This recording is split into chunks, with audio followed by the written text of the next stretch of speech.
Donc en cette période où l'on évoque régulièrement le déclin de la France, où les difficultés s'accumulent, alors on pourrait faire une liste assez longue: guerre en Ukraine, inflation, immigration, insécurité, affaiblissement des institutions, fissuration de l'Europe, nous avons choisi, nous, de parler de la prépondérance française en puisant dans notre histoire.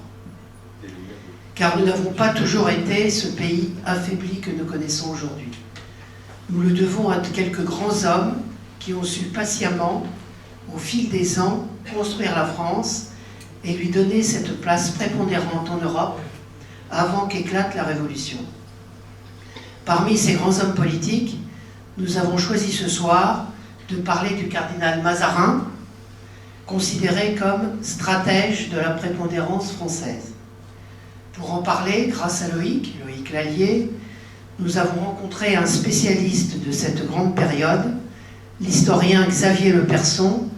Donc Xavier Leperson, vous êtes maître de conférences à la Sorbonne, vous êtes professeur agrégé, docteur en histoire, et outre votre brillante carrière dans l'enseignement, vous êtes connu pour vos recherches sur le XVIe et le XVIIe siècle.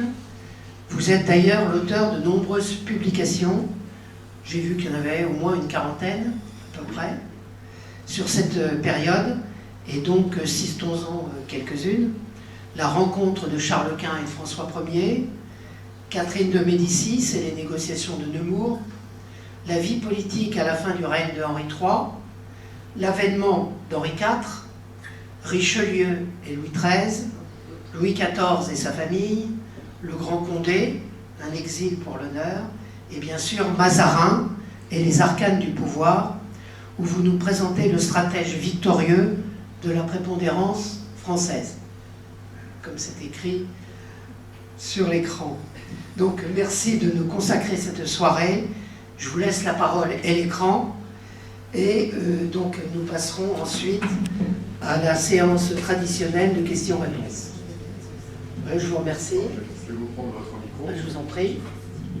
Alors, mesdames et messieurs, bonsoir. Je vous remercie de m'accueillir à Chantilly. Finalement, c'est une première. Ça fait 20 ans que j'habite Chantilly. C'est la première fois que je m'exprime ici. Je me suis exprimé à l'université, bien sûr, et puis dans différents lieux de conférence. Et donc, je suis ravi de vous parler ce soir, donc de Mazarin. Et effectivement, Mazarin fut le principal... Est-ce que je peux avoir un peu de lumière? Parce que je ne vois pas mes lunettes.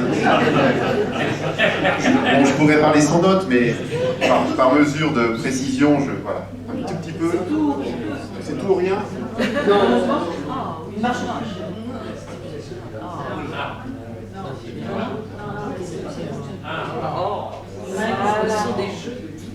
Oui, voilà, c'est mieux aussi. Parfait. Parfait. Donc, je suis ravi de m'adresser à vous ce soir et on va commencer sans plus tarder. Alors, effectivement, Mazarin, vous le savez, fut le principal ministre des rois Louis XIII et Louis XIV. Alors, un ministre, c'est quelqu'un qui peut être facilement révoqué, par définition, parce que étaient ministres ceux qui étaient appelés au Conseil du roi. Il n'y avait pas d'obstacle à être un étranger pour être ministre des rois, puisque Mazarin était d'origine italienne, même s'il a été naturalisé peu de temps avant d'accéder à cette fonction. Et puis pensez à Necker, qui a été ministre de Louis XVI au XVIIIe siècle, donc ce n'était pas un obstacle. Alors effectivement, il a véritablement exercé le pouvoir. Ça, il faut bien le comprendre, il ne faut pas rentrer dans la fiction que Louis XIV, même adolescent, exerçait le pouvoir. En réalité, même si, bien sûr, Mazarin prend des décisions au nom du roi et fait référence en permanence au roi, il n'empêche que jusqu'en 1661, le roi Louis XIV a laissé l'essentiel des affaires politiques à Mazarin. Donc, il faut bien comprendre ça. Tout au plus, à la fin de l'adolescence, s'est-il intéressé aux armées, il allait visiter ses troupes, mais c'est Anne d'Autriche et surtout Mazarin qui gère les affaires du royaume. Alors, effectivement, pourquoi je vous en parle ce soir comme stratège de la prépondérance française? Parce qu'il a joué un rôle considérable dans la négociation des grands traités de paix du XVIIe siècle, Il y en a deux, essentiellement. Un premier qui a été négocié à Münster pour la paix de Westphalie, qui met fin à la guerre de 30 ans. Et puis, il a personnellement, cette fois-ci, parce que dans le cas de la paix de Westphalie, il avait envoyé des personnages qui devaient obéir à ses ordres, en quelque sorte, et puis il a personnellement participé, en quelque sorte, aux négociations de la paix des Pyrénées, qui a abouti à un traité qui est toujours valable aujourd'hui, entre la France et l'Espagne.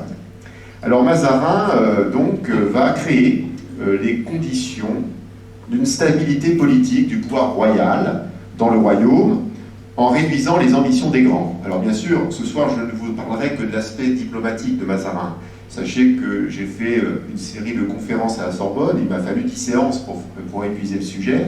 Alors je m'excuse d'entrée si je ne parle pas de tous les aspects concernant la vie de Mazarin, mais lorsque nous aurons les questions à la fin de la séance, j'essaierai de répondre à celles qui pourraient être parallèles au sujet d'aujourd'hui. Donc effectivement, il a créé donc les conditions d'une stabilisation du pouvoir en contrôlant finalement l'ambition des grands. Il ramena la paix en Europe. Donc cette paix a été préalable à la politique militaire, aux ambitions militaires de Louis XIV.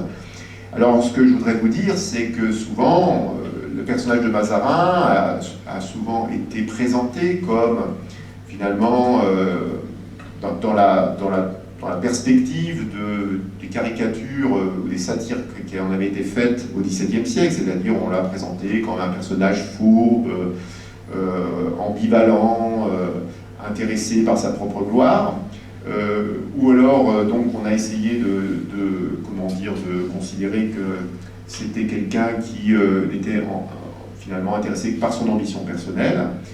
Alors il n'est pas non plus un génie de la politique. Moi qui ai eu l'occasion de l'étudier dans ses rapports politiques avec le prince de Condé, il fait de grosses erreurs politiques. Quand on fait de la politique, on commet des erreurs. Et donc, voilà, nous oscillerons, nous essaierons de saisir le personnage au-delà de ces deux visions, l'italien fourbe et manipulateur, et l'autre vision qui serait celle d'un personnage extrêmement intelligent qui verrait toutes les choses et qui ne commettrait jamais d'erreur.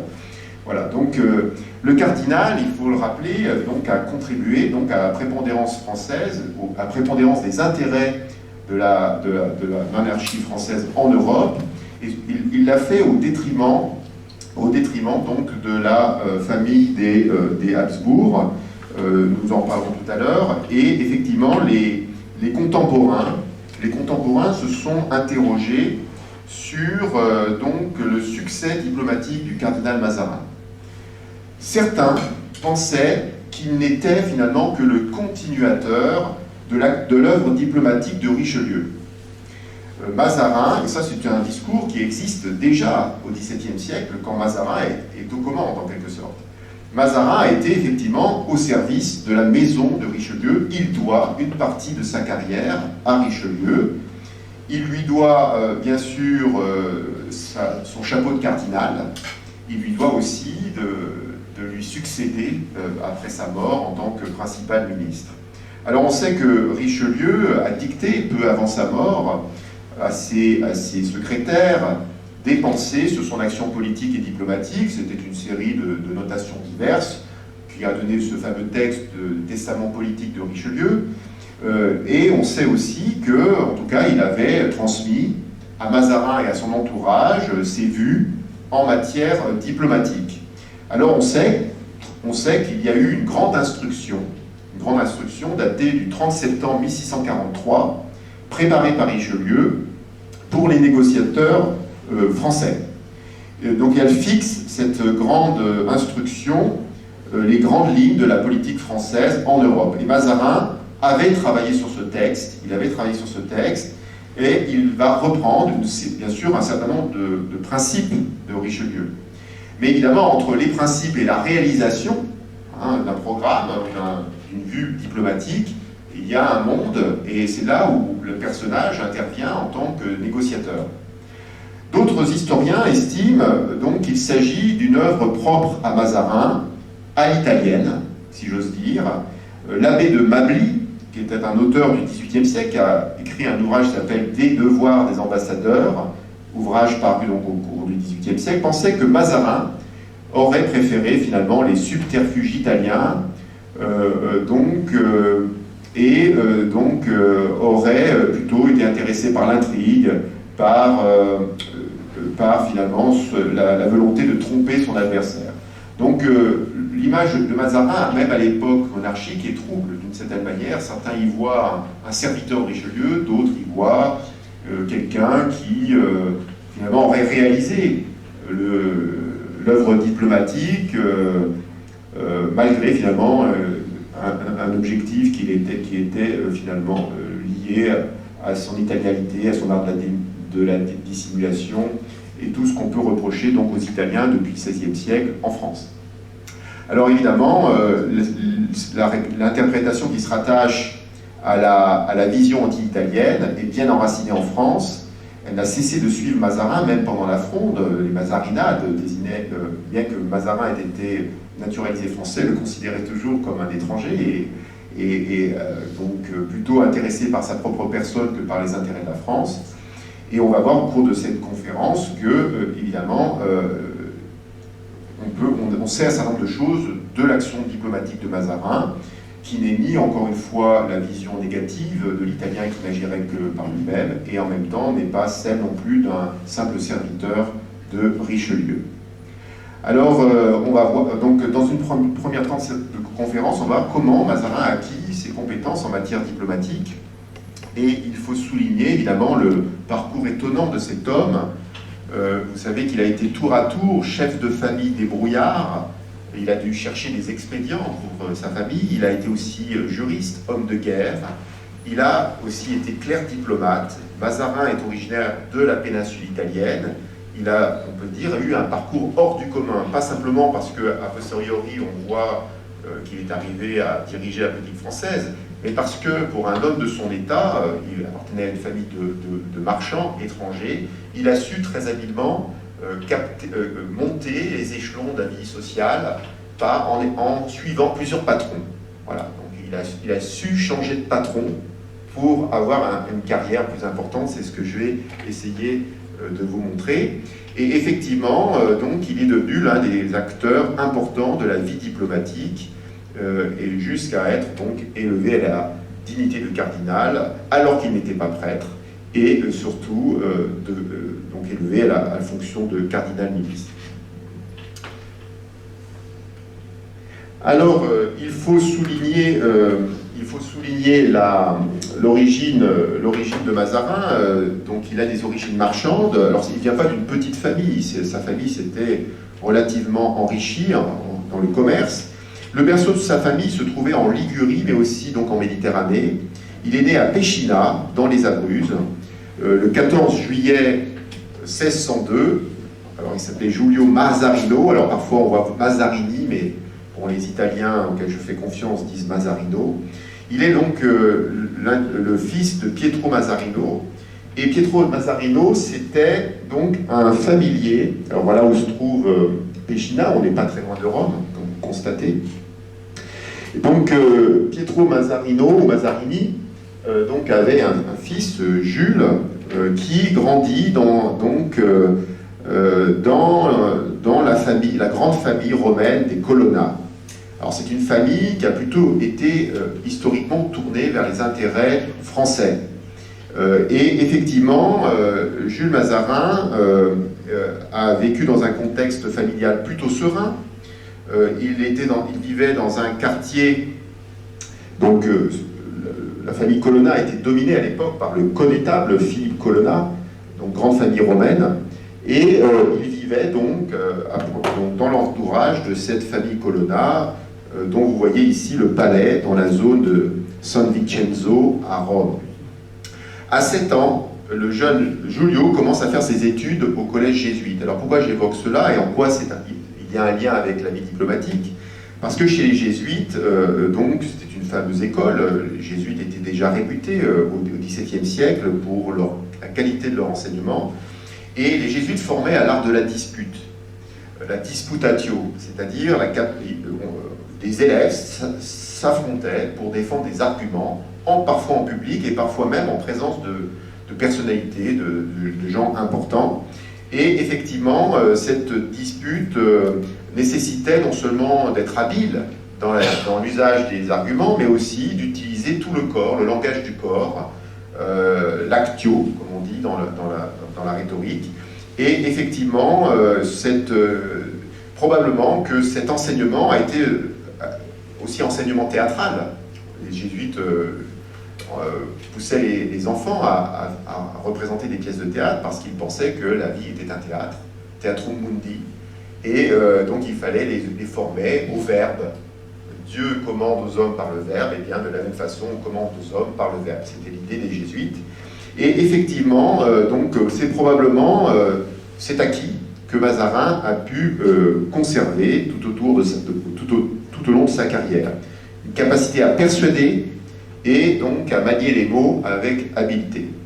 Alors son père était un membre donc, de la clientèle des colonnats, et Mazarin a vécu au contact des enfants colonnats. C'est un peu comme à la cour de France. Vous savez, quand un dauphin naît, on lui attribue une cour d'enfants, les enfants de France, pour sociabiliser l'enfant et lui apprendre finalement à connaître son entourage. Et de la même façon, dans les grandes familles romaines, je dirais les enfants de l'entourage du chef de famille, eh bien, pouvaient ainsi vivre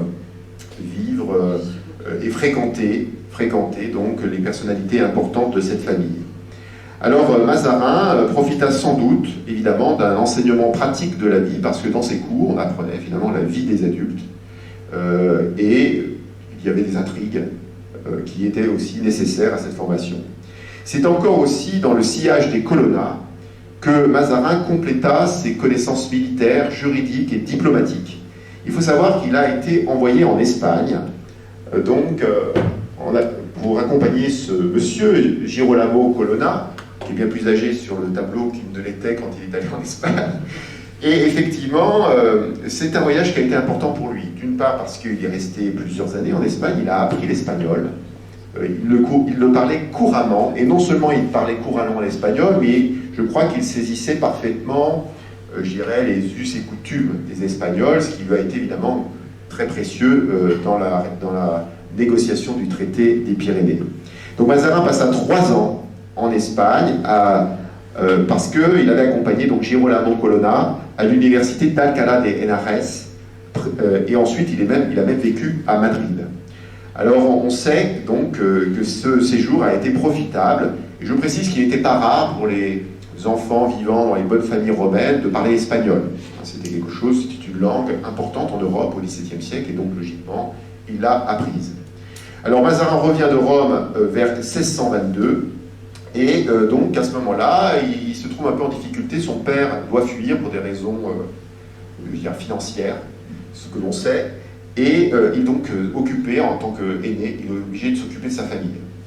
Et les historiens pensent que dans cette période où il s'occupe de sa famille, il a en quelque sorte été débrouillard, il a réussi à faire vivre sa famille d'expédients, et donc effectivement, il a aussi probablement aiguisé son sens des manœuvres, son sens de l'intérêt familial. Alors Mazarin a aussi acquis donc dans cette éducation le sens de la casa, de la maison. Et ça c'est très important, on ne peut pas comprendre l'action politique de Mazarin sans comprendre qu'il va fonder, tout comme les grands nobles, comme le prince de Condé, le duc de Longueville et autres, il va fonder une maison, c'est-à-dire, je dirais, un entourage de gentilshommes, de serviteurs, et un réseau clientélaire très important, qui va devenir bien sûr le plus important en France, à l'échelle de ce qu'avait pu être le réseau clientélaire de Richelieu. Et ce sens de la casa, il l'a prise donc dans l'entourage des colonnats. Alors, entre ce passé romain, le fait d'accompagner donc des enfants de la famille Colonna en Europe, eh bien Mazarin n'espérait pas pouvoir avoir un grand avenir. Il n'avait pas de diplôme universitaire, il n'avait pas appris de métier en particulier, si ce n'est accompagner ou faire partie de cette clientèle. Et donc il va dans un premier temps rechercher finalement une fonction assez accessible pour lui socialement, qui était le métier des armes. Donc effectivement, il a été... donc il faut savoir que les Colonna étaient proches de la famille Barberini à Rome, et les Barberini ont eu la possibilité d'accéder au pontificat. Donc effectivement, Urbain VIII est devenu pape, et donc cela a permis au clan Colonna de prendre de l'importance à Rome, et même dans la politique internationale, puisque il faut savoir que le neveu du pape s'était marié avec la fille du connétable Colonna. Donc effectivement, au début du XVIIe siècle, le pape, vous savez, est un seigneur temporel. Il a des terres pontificales, il dispose, comme d'autres princes, de troupes permanentes. On le lui reproche d'ailleurs, et il entretient une armée qui peut atteindre, avec les milices, environ 50 000 fantassins et un peu plus de 5 000 cavaliers. On n'imaginerait pas ça aujourd'hui. Et effectivement, c'est important pour l'époque. Et les papes, évidemment, ont un rôle. Ils défendent les intérêts de la papauté contre les menaces. Alors, bien sûr, ces menaces viennent de l'Italie, parce que l'État pontifical a toujours suscité la jalousie des cités-États italiennes, et puis aussi du Turc, des Ottomans, sans compter, bien sûr, les dangers du banditisme qui pèsent sur les richesses de l'Église. Alors effectivement, sur la scène internationale, le souverain pontife aime à se présenter comme l'apôtre de la paix. Et il n'hésite pas, une paix bien sûr catholique. Il n'hésite pas à intervenir les armes à la main ou financer, quand il ne le fait pas directement, financer par sa médiation. Donc orienter les conflits en fonction des intérêts de l'Église et aussi des intérêts de sa famille. En 1625, nous retrouvons Mazarin en garnison dans l'état ecclésiastique, effectivement, dans les Marches, exactement, à Ancône, puis à Lorette, où il servait comme capitaine dans le régiment de Francesco Colonna. Alors l'emploi n'est pas très rémunérateur, pas très glorieux non plus. Il y passe le plus quart de son temps à recruter et entretenir des troupes. Il devait surtout assurer la discipline pour faire face aux désertions, aux vols, aux meurtres dont les soldats pouvaient se rendre coupables. Alors, au début de l'année 1626, il est envoyé au nord de l'Italie, en Valteline, où les Français et Espagnols se livraient une guerre dans la région, et le pape tentait d'offrir sa médiation. Et Mazarin, à la tête de 235 soldats, ne vit pas le feu, il n'engagea aucune bataille, mais passa son temps à négocier les questions logistiques. Donc lorsqu'il était homme de guerre, il a plutôt fait parler son talent en tant que négociateur de la logistique militaire plutôt qu'en tant que stratège, on va dire, ou tacticien sur le plan militaire. Alors, effectivement, Mazarin a très vite, n'a pas tellement aimé cette expérience de capitaine des troupes pontificales. Il ne pouvait guère espérer mieux, et il a rapidement compris que la seule carrière, en somme, qui pourrait lui permettre de prendre de l'importance, c'est la carrière ecclésiastique. Alors, cette carrière ecclésiastique, elle a été relancée. En fait, d'abord, elle a été suggérée, elle a été permise par le fait que Mazarin, lorsqu'il est revenu à Rome, après cette expérience militaire, s'est lancé dans des études de droit. Donc c'est pour ça que je vous disais qu'il était juriste, c'est qu'il a appris le droit à Rome, et il a obtenu le titre de docteur en droit civil et en droit canonique. Ça va lui être utile, bien évidemment, parce qu'un traité de paix, c'est un acte juridique, par définition. Effectivement, Mazarin n'avait probablement aucune intention de devenir juge ou avocat. Et effectivement, quelques années plus tard, il a confié sa détestation, je cite, pour l'étude des lois, que, disait-il, j'abhorre à l'extrême.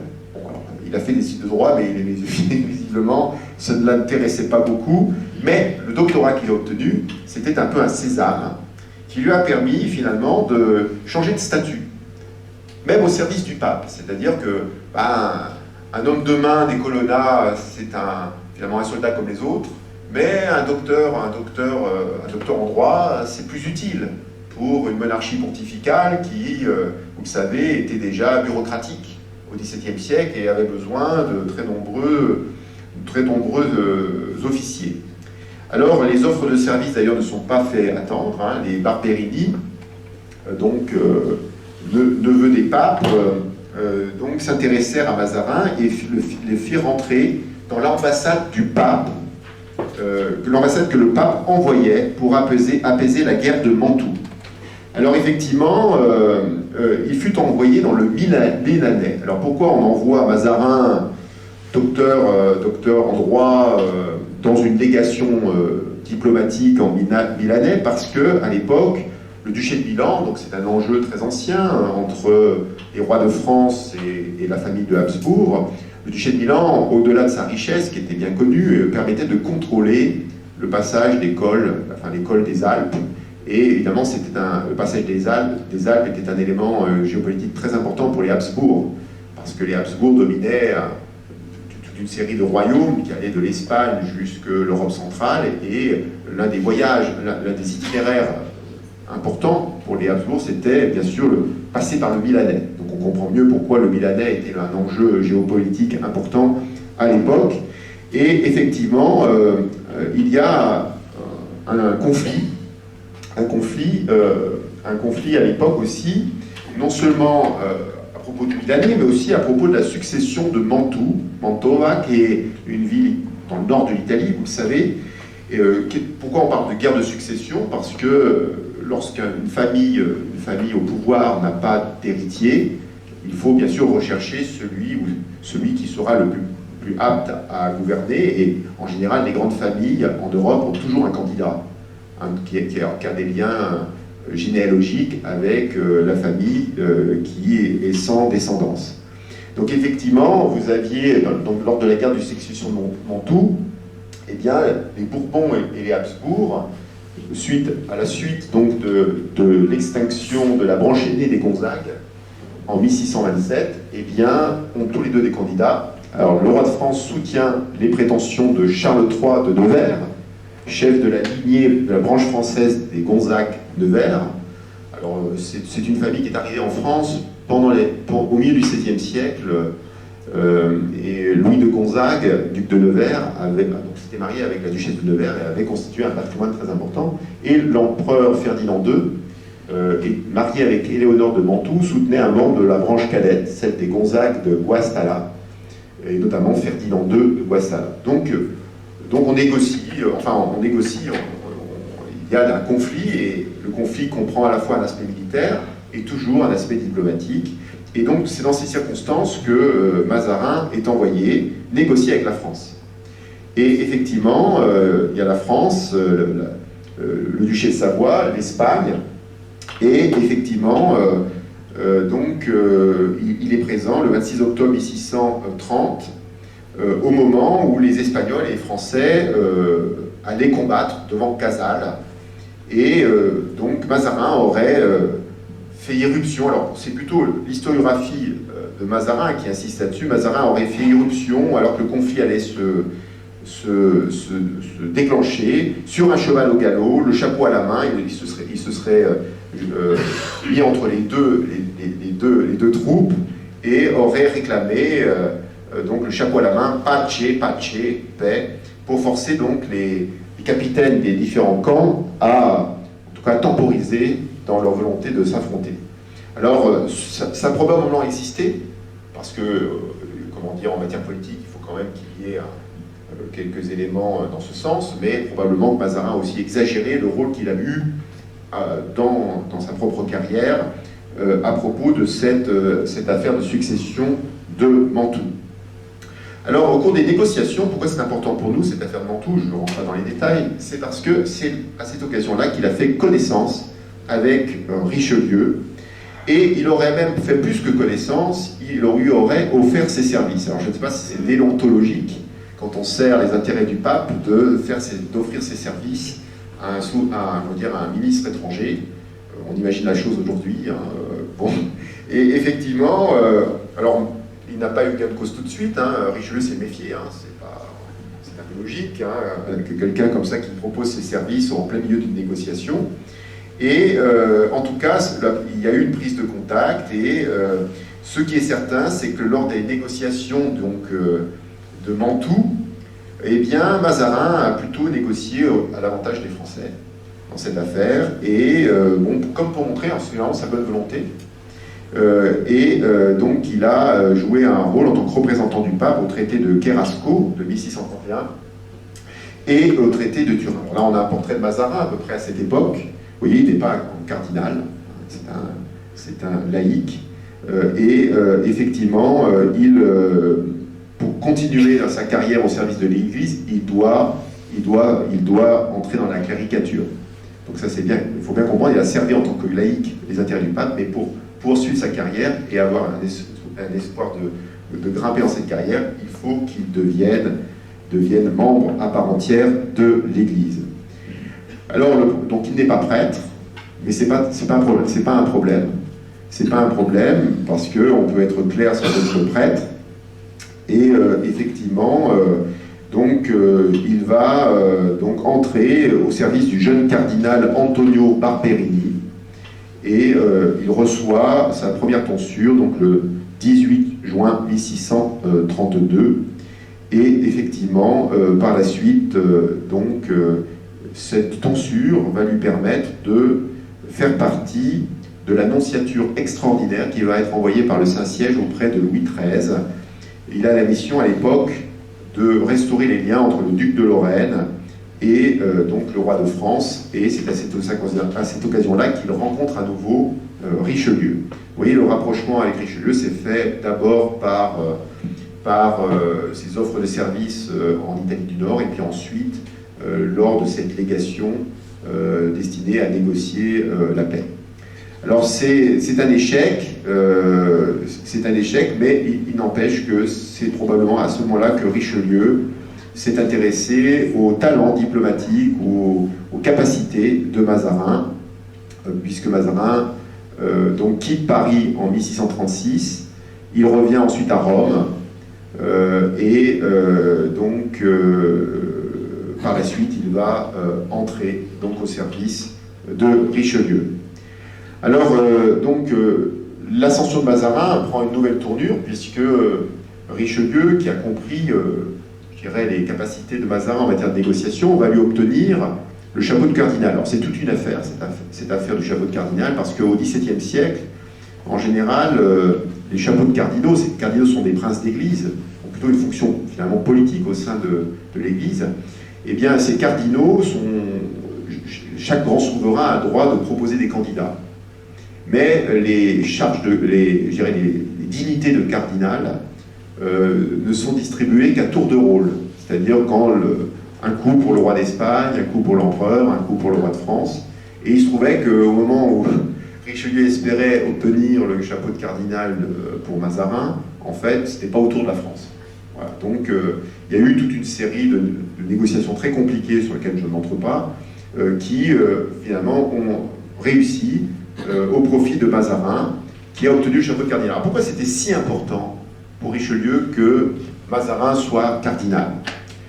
Alors on pense tout de suite à l'Église, je vais peut-être vous décevoir, mais on ne peut pas comparer Mazarin à Richelieu. Richelieu, c'est quelqu'un qui, par définition, est un docteur de l'Église, il a eu un rôle dans la contre-réforme catholique, c'est un théologien subtil. Mazarin ne connaît quasiment rien en théologie, hein. C'est pas du tout son domaine. Alors pourquoi le chapeau de cardinal? Parce que quand vous êtes cardinal, dans le système politique français au XVIIe siècle, vous avez une dignité qui vous donne une préséance. Il faut savoir que Richelieu, lorsqu'il est devenu principal ministre, il a fait en sorte que les cardinaux aient la préséance sur les princes du sang.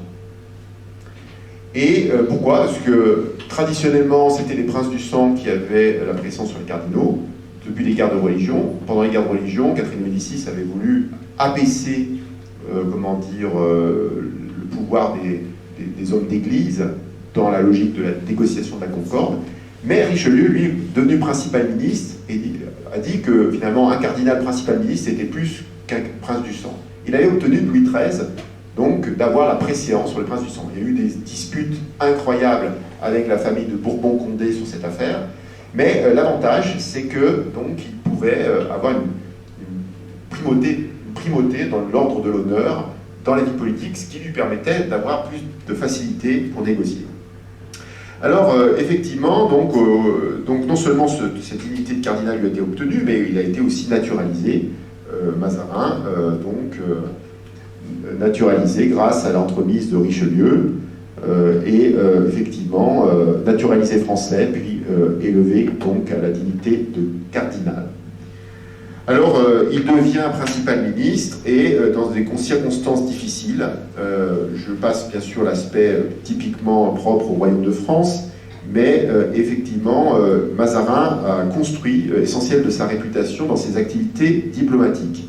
Alors j'insiste là-dessus, c'est le domaine où il a pu briller en tant qu'homme politique et homme d'église. Pourquoi? Parce que la diplomatie n'intéresse pas la noblesse d'épée. La diplomatie, ce n'est pas le domaine des hommes de guerre. Il faut savoir que chacun a son domaine. Mazarin a commis quelques erreurs pendant la Fronde, même avant la Fronde, même pendant la Régence, il a commis des erreurs parce qu'à plusieurs reprises, il a essayé souvent de s'approcher des théâtres d'opération comme pour reprendre un peu de la gloire des victoires militaires. Et ça déplaisait beaucoup aux grands qui considéraient qu'il outrepassait finalement son domaine de prédilection.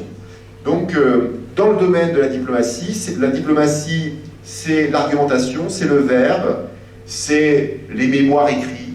Tout ça n'intéresse pas beaucoup, je dirais, les grands. Et donc, il a pu s'épanouir véritablement. Alors, effectivement, le conflit essentiel donc, de l'époque, c'est la guerre de 30 ans. Donc voilà, on a un portrait de Mazarin qui a été acheté récemment par le Louvre. Hein, c'est un portrait qui date de l'époque 1642-1649, un tableau de Simon Vouet, donc une représentation de Mazarin, à peu près la tête qu'il avait à ce moment-là. Et effectivement, c'est le moment de la guerre de 30 ans, et la guerre de 30 ans, c'est un conflit qui a débuté en 1618, d'abord un conflit de nature religieuse, qui est devenu un conflit impliquant les différentes puissances en Europe, et ce conflit a un inconvénient pour la France, c'est que la France est en guerre depuis 1635 contre l'Espagne, et ça coûte très cher de faire la guerre, c'est un peu comme aujourd'hui, ça coûte beaucoup d'argent, et ça a contribué bien sûr à contrarier la situation politique en France, puisque tous les historiens sont unanimes pour dire qu'à partir de 1635 et de l'ouverture de la guerre contre l'Espagne par Richelieu, les impôts ont doublé. Alors mesdames et messieurs, de quoi vous plaignez-vous?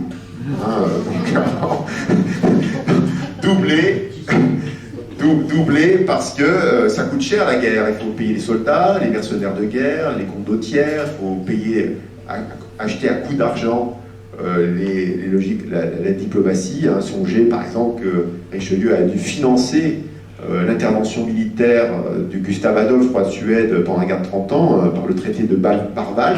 Il a donné énormément d'argent au roi de Suède pour pouvoir constituer ses armées.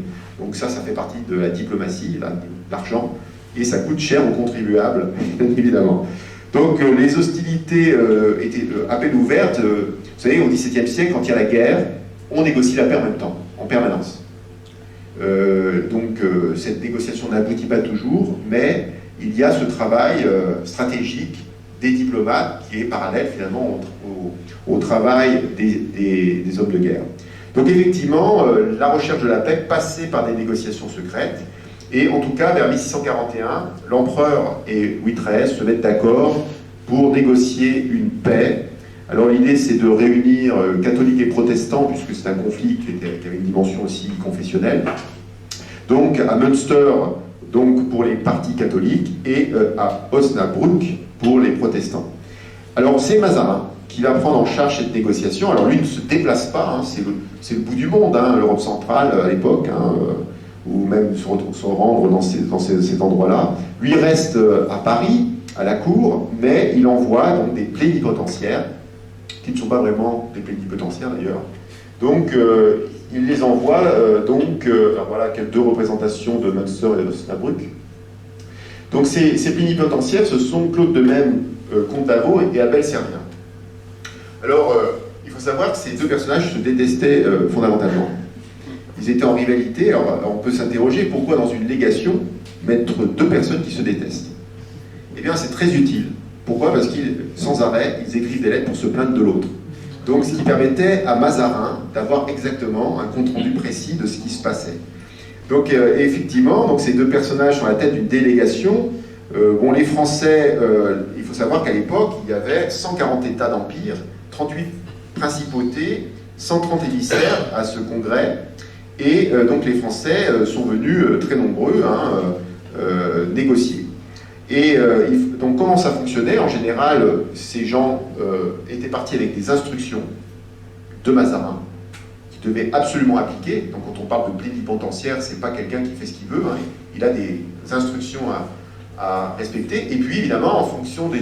Donc, ces instructions donnent l'éventail des possibilités, ce que l'on peut céder, ce que l'on ne peut pas céder. Et au cours des négociations, évidemment, il faut informer l'autorité politique de l'évolution des négociations. Et donc on envoie des lettres, des messagers à travers l'Europe. Alors c'est très compliqué, parce qu'évidemment, tout comme aujourd'hui, les messagers sont interceptés. Donc il faut coder les lettres, mettre des chiffres. C'est très compliqué, et il faut avoir les codes pour déchiffrer les lettres, et parfois les codes n'arrivent pas. Enfin, vous imaginez un peu tout ce qu'on peut rencontrer, sans compter les difficultés de déplacement selon certaines saisons. Et lorsque les lettres arrivent, il faut les déchiffrer, et puis ensuite, bien sûr, que Mazarin prenne sa décision. Alors ce que l'on sait, c'est que ces gens-là ont appliqué ce que voulait Mazarin, et lorsqu'ils n'appliquaient pas ce que voulait Mazarin, eh bien, on n'était pas content d'eux, et on leur faisait savoir. Voilà ce que raconte donc Mazarin à Hugues de Lionne, donc en 1644. « Messieurs les plénipotentiaires croient que tous leurs sentiments doivent être autant d'oracles. Ils nous écrivent avec une certaine autorité toutes choses. S'ils continuent, on leur enverra des ordres secs, sans s'amuser à raisonner avec eux sur les motifs des résolutions qu'on prendra. » Donc voilà, Mazarin est agacé, vous voyez, des libertés que prennent ces plénipotentiaires à plusieurs milliers de kilomètres de là, et les rectifie et leur rappelle que c'est lui, en somme, qui dirige cette diplomatie. Alors il a fallu 4 années pour venir à bout de ces négociations de la paix de Westphalie, et donc les conditions de travail ont été véritablement contraignantes. Mazarin a gardé tout au long de cette négociation le contrôle des affaires extérieures, et ce que l'on peut dire de cette paix de Westphalie, quel est l'esprit, et c'est là où on voit la spécificité de Mazarin. Les historiens soulignent le fait que Mazarin, bien qu'il ait des demandes, des exigences en matière diplomatique, ces demandes étaient relativement modérées. Elles étaient réalisables. C'est une diplomatie réalisable. Effectivement, donc quelle était la grande idée? La France ne prétendait pas s'agrandir au détriment du Saint-Empire romain germanique. C'est la première idée. Elle ne prétendait pas non plus, je dirais, s'agrandir en Italie. Donc on voit déjà qu'on n'est plus à l'époque de François Ier, où on faisait des guerres en Italie, on revendiquait le duché de Milan ou le royaume de Naples. Il semble que Mazarin ait abandonné cette idée. Bien sûr, il faut des places fortes en Italie pour surveiller, pour protéger le royaume, mais la France renonce à avoir évidemment une place importante en Italie. La France aussi doit maintenir l'union avec ses alliés. Alors vous allez être surpris, on est dans une monarchie très chrétienne, et pourtant, je vous rappellerai que les Français sont alliés avec les Hollandais.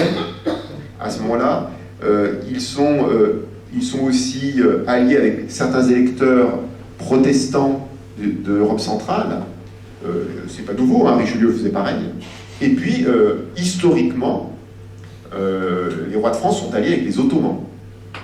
Les Ottomans, depuis l'époque de François Ier, les Français, le prestige du port de Marseille est lié aux capitulations qui ont été signées entre le sultan et François Ier, qui a permis aux Marseillais de pouvoir entretenir un commerce prospère en Méditerranée à l'époque. Alors la seule chose, c'est que Mazarin n'aimait pas trop les Ottomans. Là, il s'est un peu distingué de ses prédécesseurs. Pourquoi? Ça s'explique peut-être par le fait qu'il soit d'origine italienne. Les Ottomans organisaient régulièrement des razzias, attaquaient les côtes, pillaient. Mazarin a jeté un froid dans les relations avec les Ottomans. Il a apporté son soutien notamment aux Vénitiens dans la guerre de Candie. ce qui a été difficile pour Louis XIV de rétablir donc les relations avec les Ottomans. Donc voilà, il y a la France doit maintenir l'union avec ses alliés, la Suède notamment. C'est le grand allié de la France, la Suède au XVIIe siècle, à partir de l'époque de Gustave Adolphe. Et les Suédois sont une grande puissance en Europe, au moins jusqu'au milieu du XVIIe siècle, et effectivement, pourtant État luthérien. Donc effectivement, vous voyez, on ne s'embarrasse pas des considérations religieuses au XVIIe siècle. Ça peut paraître curieux, mais ça fait partie, il y a une vision réelle de la politique, fondée sur un équilibre des puissances, et les aspects religieux, on les laisse aux théologiens. C'est vraiment le point de vue qui prédomine, et c'est d'autant plus vrai en France. L'édit de Nantes, c'est un édit qui, par définition, même s'il prétend rétablir le catholicisme en France, est un édit pragmatique, par définition, qui préserve l'État au détriment de l'unicité de la religion. Donc effectivement, Mazarin, on le voit, il n'est pas un théologien, et en tout cas, ça ne le dérange nullement de s'appuyer sur les princes protestants pour déstabiliser l'empereur. Alors, la France va devenir gardienne du traité de Westphalie, hein, et va assurer, avec les Suédois assurent la protection de leurs alliés protestants, et la France assure la protection de leurs alliés catholiques. C'est comme ça que fonctionne le traité de Westphalie.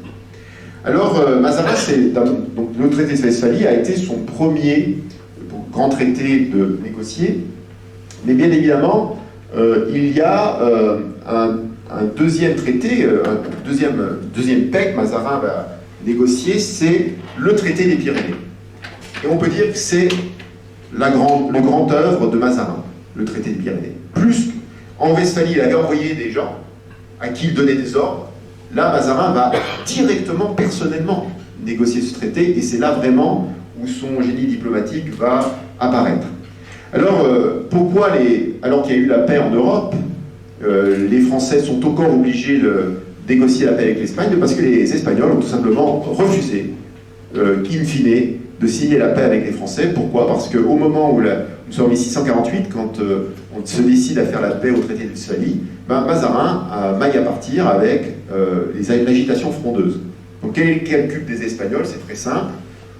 Peut-être ça va servir notre intérêt que de laisser Mazarin s'enferrer, peut-être même va-t-il mourir politiquement pendant la fronde, et on aura peut-être quelqu'un plus malléable pour négocier la paix. Donc le comte de Peñaranda refuse de signer l'accord du 24 octobre 1648 en espérant que la fronde obligerait Anne d'Autriche et Mazarin à accepter les conditions de Madrid. Alors la lutte entre Français et Espagnols prend de l'ampleur en 1652. Les affrontements militaires ont lieu essentiellement au nord-est du royaume. Vous savez que historiquement, on a eu 2 frontières avec les possessions espagnoles, même 3. On a la frontière des Pyrénées avec la péninsule ibérique. On a la frontière avec la Franche-Comté espagnole, qui faisait partie du patrimoine des Habsbourg, et puis on a la frontière avec les Pays-Bas espagnols. Et donc l'essentiel de la guerre, il faut savoir que notre région, et notamment la Picardie, et puis aussi la Champagne, ont été des régions frontalières de guerre tout au long du XVIIe siècle. Il ne faisait pas bon de vivre dans cette région, hein, je vous le dis véritablement quand on lit les récits militaires.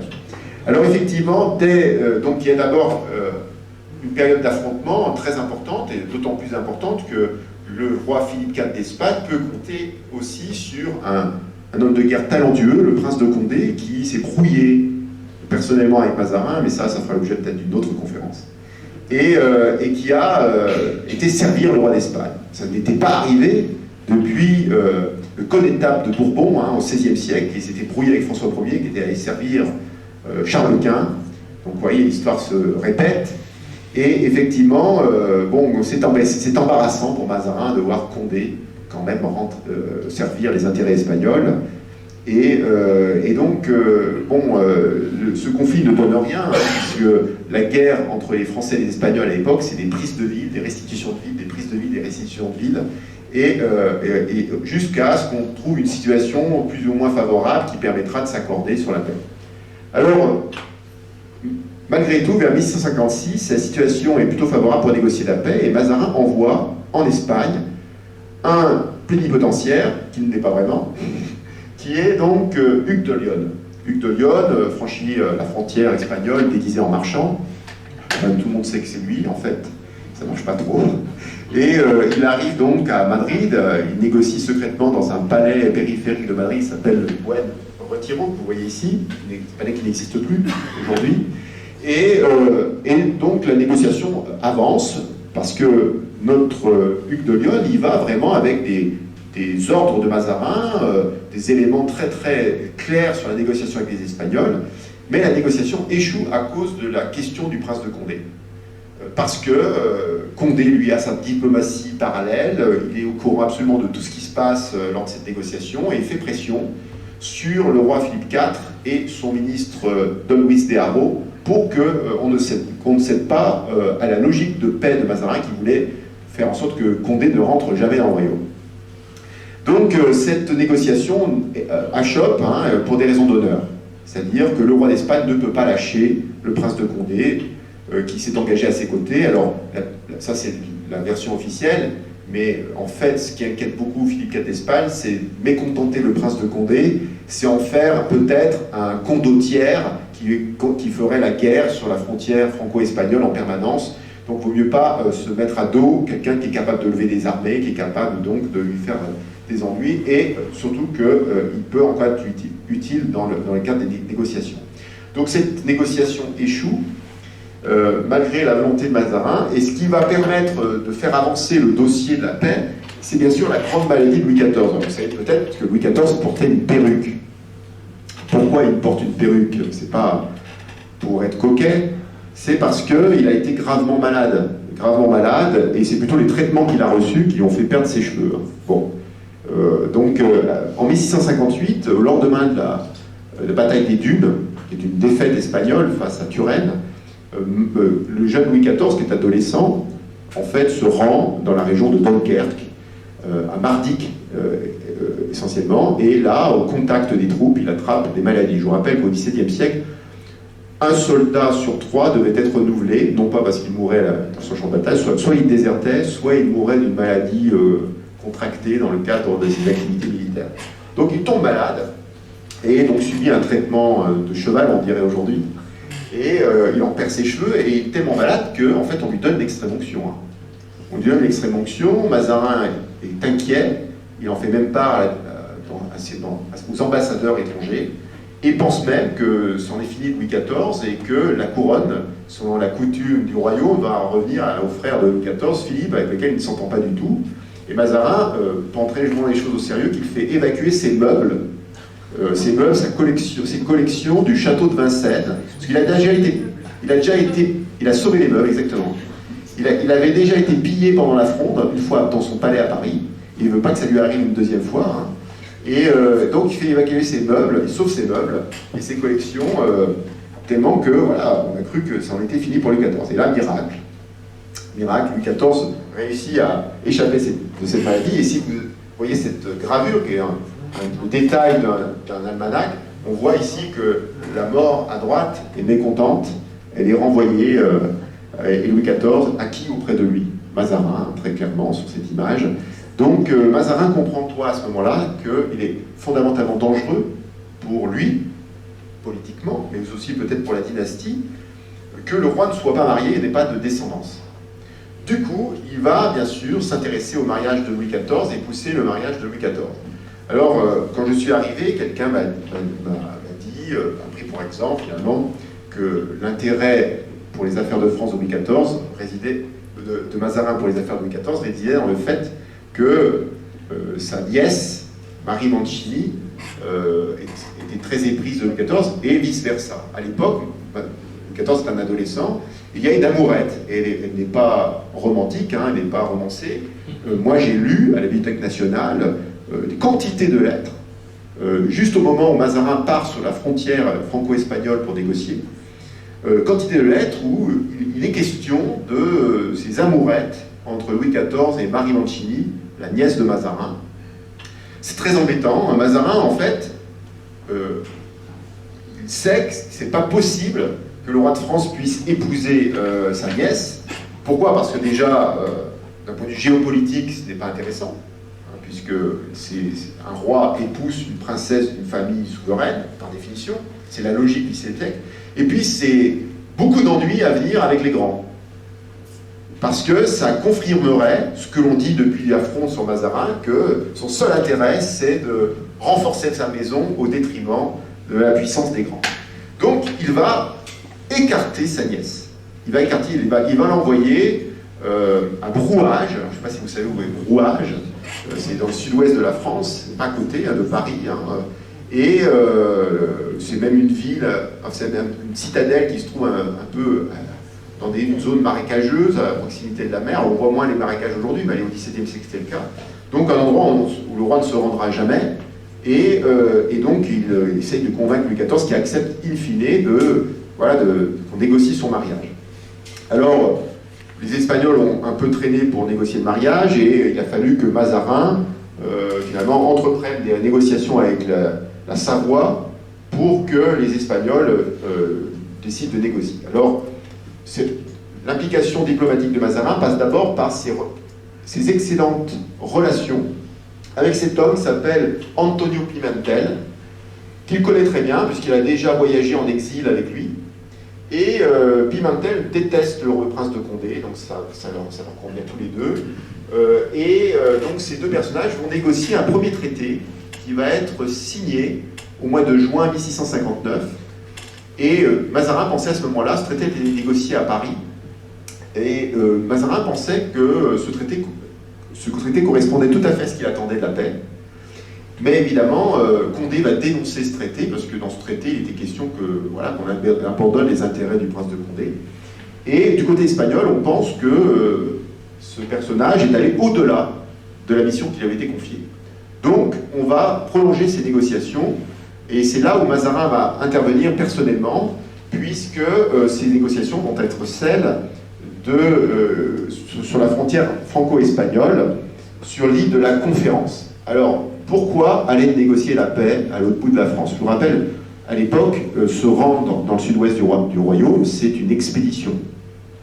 Il faut savoir qu'un messager à cheval mettait plus de 15 jours pressés, hein, mettait plus de 15 jours pour arriver à Bordeaux. Donc un cardinal dans son carrosse accompagné de sa suite, ça met beaucoup plus de temps, et dans des routes qui ne sont pas très bonnes. C'est moins qu'on puisse dire. Au XVIIe siècle, les routes étaient très mauvaises. Et en plus, c'était l'été, il fait très chaud. On sait qu'il peut faire très chaud dans le sud-ouest l'été. Bref, donc pourquoi cet endroit-là? Parce que, historiquement, les grands échanges franco-espagnols ont eu lieu sur cette frontière franco-espagnole, et notamment sur cette île, ce petit îlot qui est aujourd'hui un condominium, qui est administré 6 mois par la France, 6 mois par l'Espagne. Il y a une cérémonie officielle de changement de drapeau. Il n'y a rien, il n'y a qu'une stèle sur l'île en question et on ne peut pas y accéder. C'est interdit aux promeneurs, hein, c'est une sorte presque de sanctuaire aujourd'hui. Et sur cette île, donc, on avait construit. Donc c'est sur cette île que, par exemple, on a échangé les princesses, princesse Anne d'Autriche et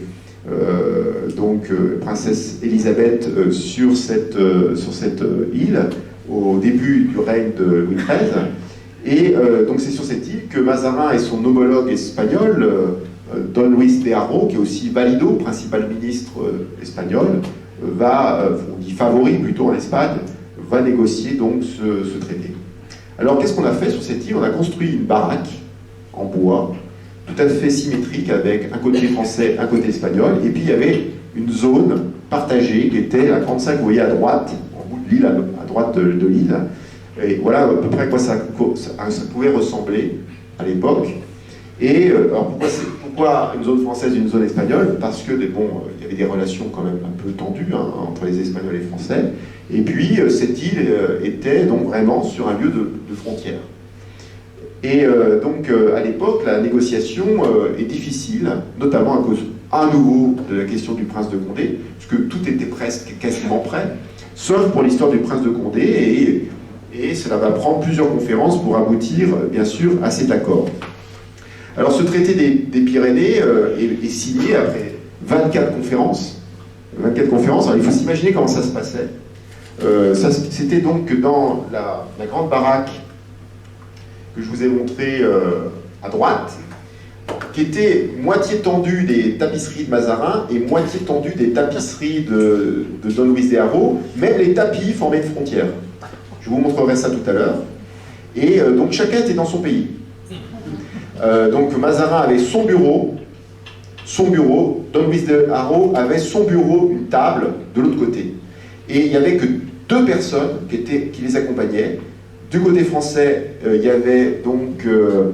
du côté français, c'était, je crois, donc Michel Le Tellier, ou peut-être Hugues de Lionne, pardon, Hugues de Lionne. Et du côté espagnol, il y avait un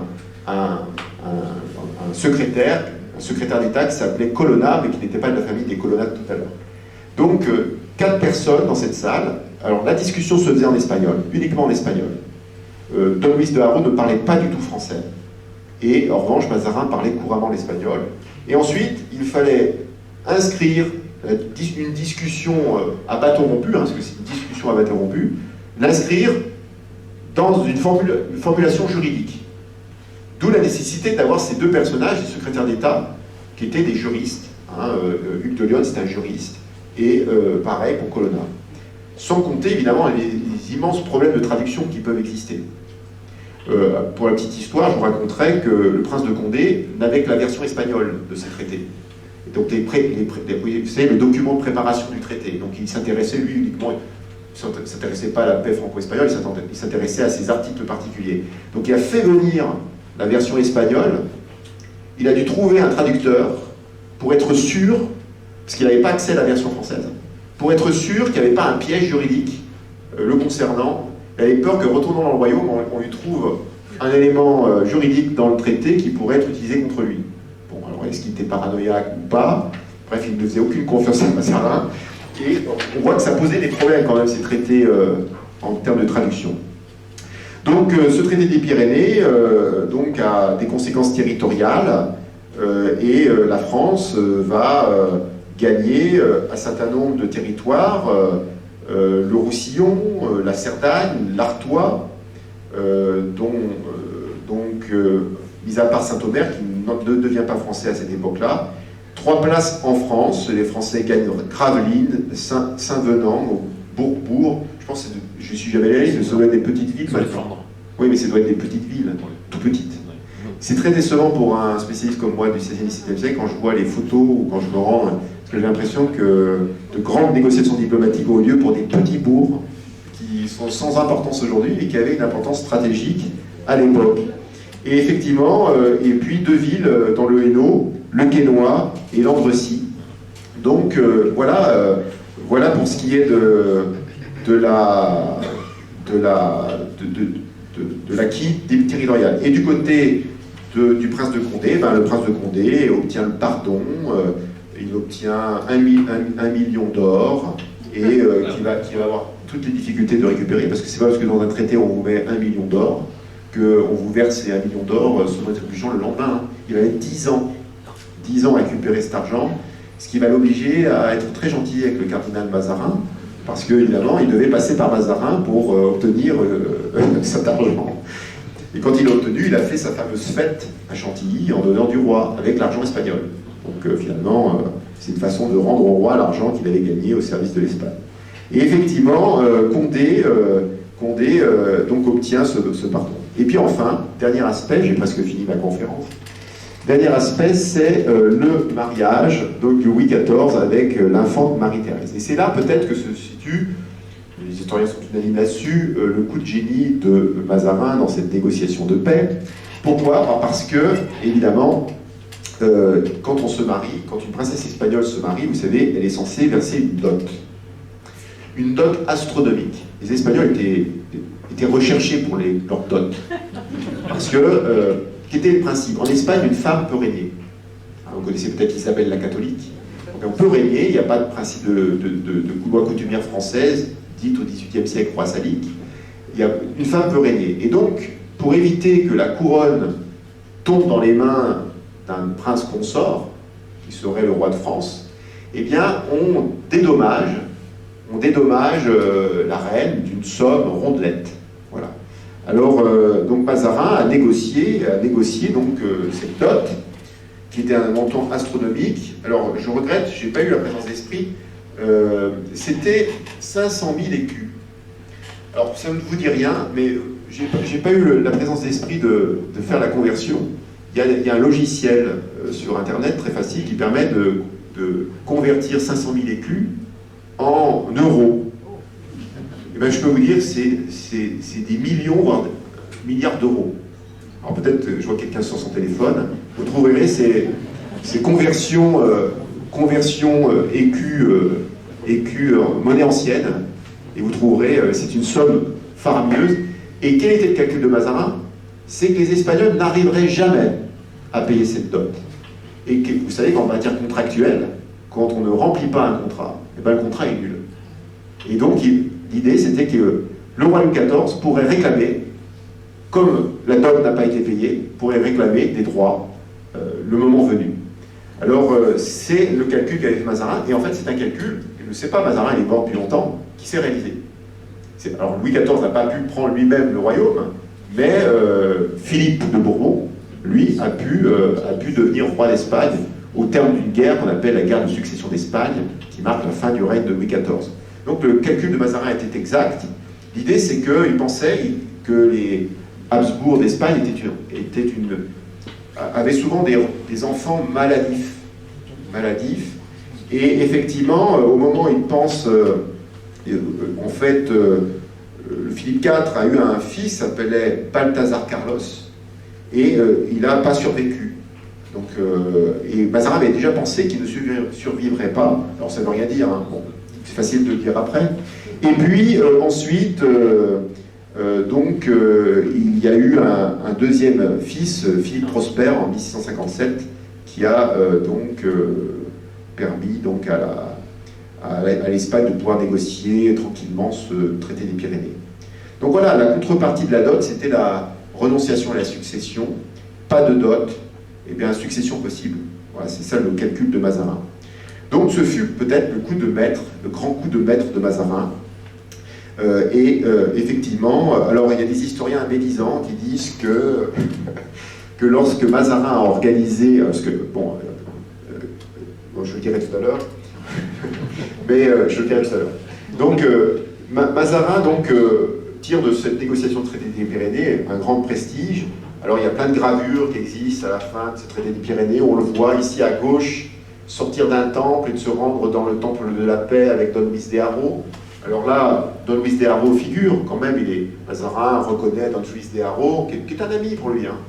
Il reconnaît évidemment un rôle essentiel dans cette négociation. Mais quand on est parfois dans certaines publications publiées à Paris, c'est moins collectif. Hein. Alors ici, vous avez deux allégories, la France et l'Espagne qui se serrent la main.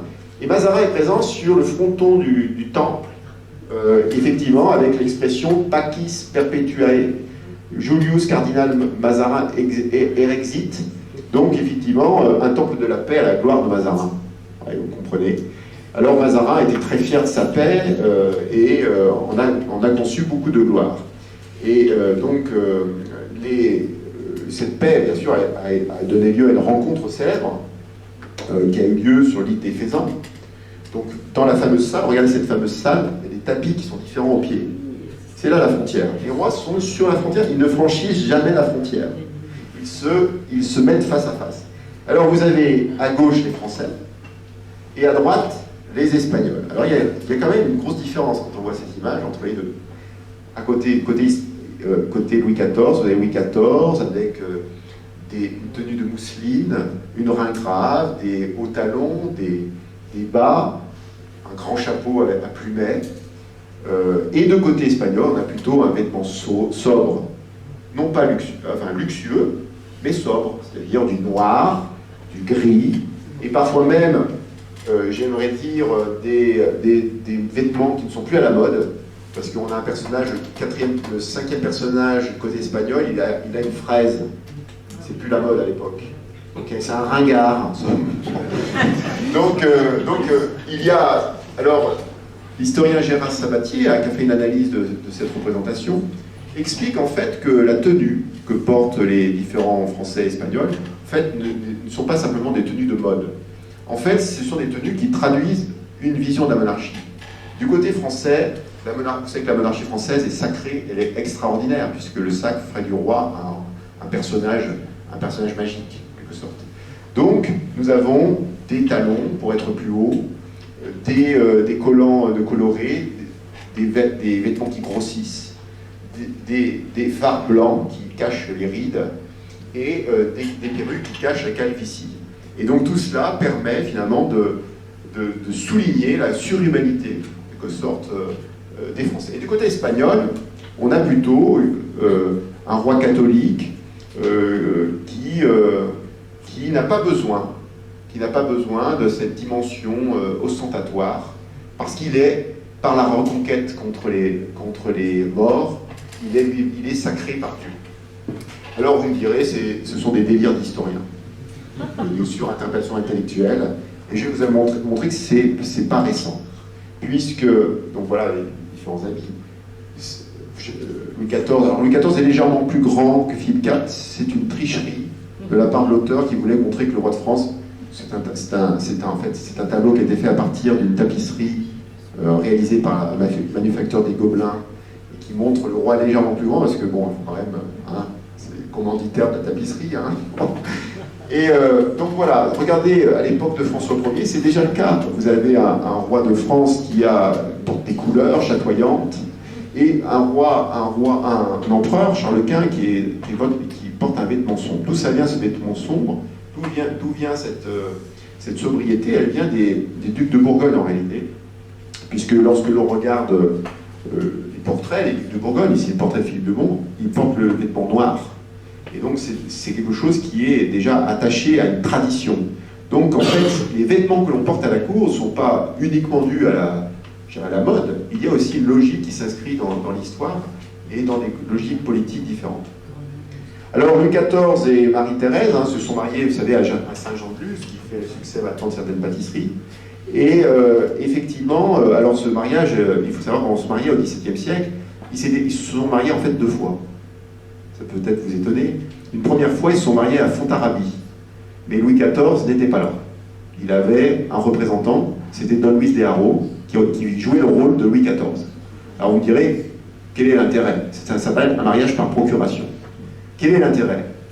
Eh bien l'intérêt, c'est que la mariée dise oui. Pour éviter de se retrouver le jour de la cérémonie, qu'elle dise non. Voilà. Donc, premier mariage à Fontarabie, quelques jours avant la rencontre de l'île de Faisan. Et après la rencontre, une fois que le contrat, tout est signé, mariage à Fontarabie. Mariage à Saint-Jean-de-Luz, pardon. Je m'en mêle, tellement de mariages que je mets les mélanges. Mariage à Saint-Jean-de-Luz, dans l'église de Saint-Jean-de-Luz, qui a depuis été transformée, m'a-t-on dit, largement.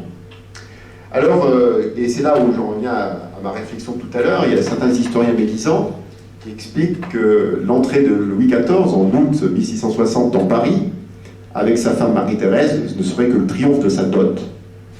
Donc il voulait montrer sa dot à toute la gentilhommerie française et à la ville de Paris. Moi j'y vois plutôt en réalité un triomphe de Mazarin. Alors bien sûr le roi est honoré dans cette affaire, mais plus encore le cardinal Mazarin qui a son moment de gloire à ce moment-là. Il faut songer quand même que Paris a été le théâtre de la Fronde, où Mazarin a été vilipendé par toute une propagande politique anti-italienne, qui l'a traité de tous les noms, ce qu'on appelle les fameuses mazarinades, qu'il a dû fuir Paris à plusieurs reprises et se réfugier à l'étranger, et donc il a quand même une petite dent contre les Parisiens, et là, ce sont les Parisiens qui ont payé, je dirais, la cérémonie. Et surtout, Mazarin montre bien la personnalité qu'il est et la puissance qu'il a tirée de cet art de la négociation et le fait qu'il devienne un personnage important. On a un petit témoignage ici de Madame de Maintenon. Vous connaissez Madame de Maintenon, qui a été l'épouse organatique de Louis XIV. À l'époque, elle s'appelait donc Madame Scarron, puisqu'elle était mariée à Paul Scarron, le poète. Et elle a assisté à l'entrée. Et vous savez, on trouve toujours dans ces textes, et parfois un peu pompeux, et on pense qu'il n'y a rien, mais il y a beaucoup de choses. Regardez un peu ce qu'elle raconte à propos du cardinal Mazarin. Donc c'est le défilé, elle assiste au défilé, elle est sur un balcon ou peut-être à terre, elle assiste au défilé des différents gentilshommes lors de cette entrée de Louis XIV et de Marie-Thérèse. La maison du cardinal ne fut pas ce qu'il eut de plus laid. Elle commença par 72 mulets, les 24 premiers avaient des couvertures assez simples, les autres en avaient de plus éclatantes, les derniers en avaient de velours rouge en broderie d'or, avec des morts et des sonnettes d'argent. Ensuite, 24 pages passèrent, les gentilshommes et officiers de sa maison, et après cela, 12 carrosses et ses gardes. Sa maison fut plus d'1 heure à passer. Donc vous imaginez quelqu'un d'immobile qui voit passer pendant 1 heure la maison du cardinal Mazarin. Alors à l'époque, on disait sa puissance par la longueur du train qui suivait. Vous savez, on parle de train de vie, mais les gentilshommes au XVIe siècle, le nombre de chevaux. Et ils faisaient toujours attention à combien ils avaient de chevaux derrière eux. Parce que plus vous avez de chevaux, plus vous avez de l'argent, de la puissance pour avoir des clients et entretenir toute cette suite, tout ce train. Et effectivement, à côté de cela, il y a eu celle de Monsieur Philippe, frère du roi. Monsieur vint ensuite. La maison de Monsieur parut donc très pitoyable. Il y avait, dit-on, du dessin.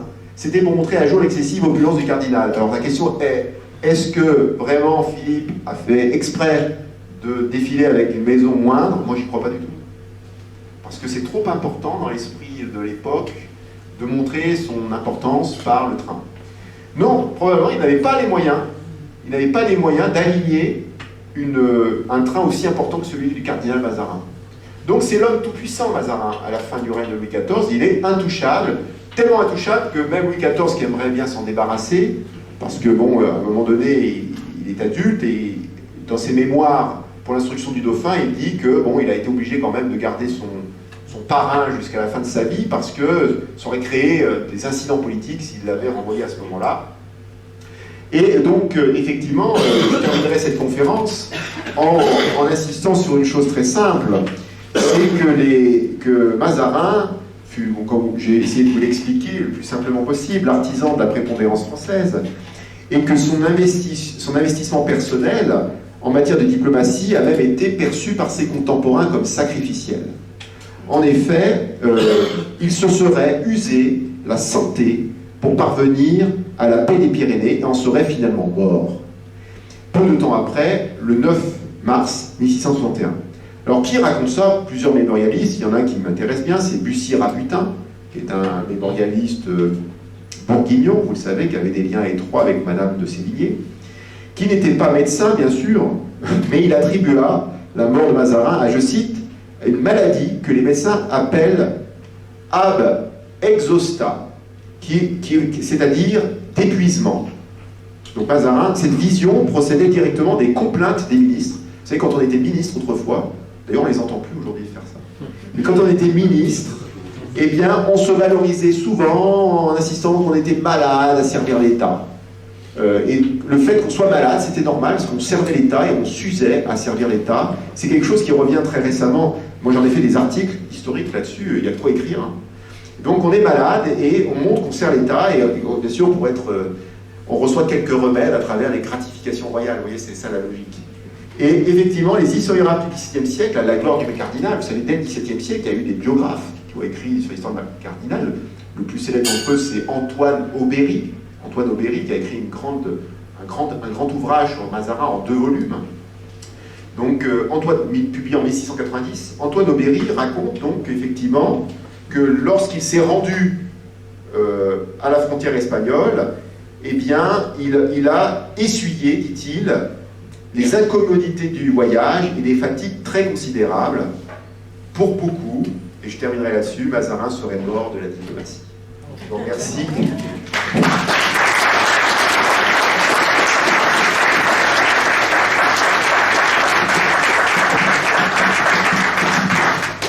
Alors si vous avez des questions, n'hésitez pas.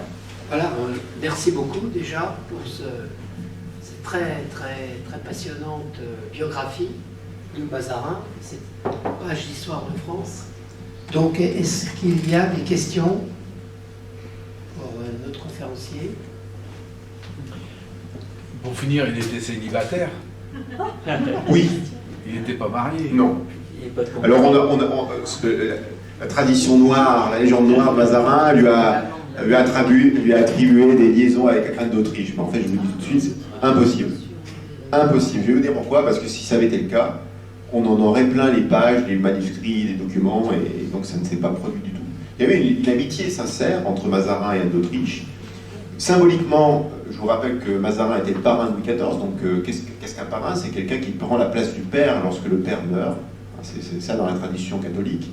Et donc, logiquement, il y avait ce lien familial avec Anne d'Autriche qui a été caricaturé politiquement par les mazarinades à l'époque, ou la médisance, tout simplement. Mais non, il n'est pas connu pour... Alors, il a eu dans sa vie, on raconte, mais on a très peu d'éléments là-dessus, que quand il est allé en Espagne, à l'époque où il était jeune avec Colonna, il serait tombé amoureux, il aurait eu une liaison, mais bon, ça n'a abouti à rien. Il avait peut-être été tombé amoureux de l'Espagne, parce qu'il y est allé. Mais bon, voilà, il n'est pas connu pour avoir eu des liaisons quelconques. Oui.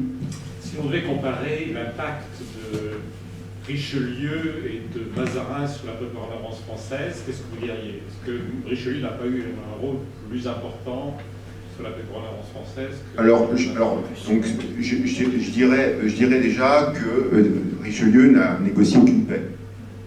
Bon.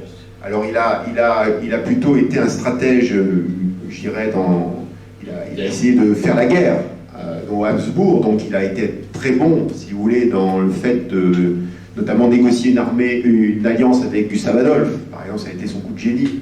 Il a senti le potentiel de nuisance, si j'ose dire, de Gustave Adolphe sur les intérêts de Ferdinand. Mais il a aussi, probablement bien pensé la manière de défendre la France, ce qu'on appelle les politiques des portes, les fameuses portes qui défendent le royaume. Mais il a probablement réfléchi à un règlement de la paix. Je vous l'ai dit, il y a probablement une transmission à Mazarin d'une certaine vision européenne.